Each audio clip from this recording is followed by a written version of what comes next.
الرحمن الرحيم.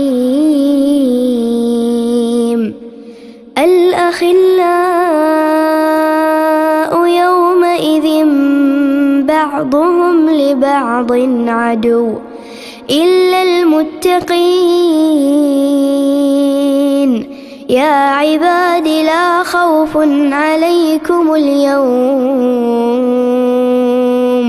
ولا أنتم تحزنون.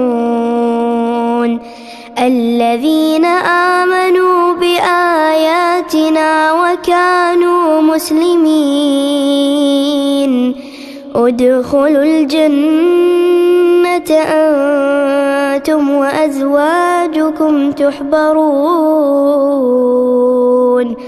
يطاف عليهم بصحاف من ذهب وأكواب وفيها ما تشتهيه الأنفس وتلذ الأعين وأنتم فيها خالدون. وتلك الجنة التي أورثتموها بما كنتم تعملون. لكم فيها فاكهة كثيرة منها تأكلون.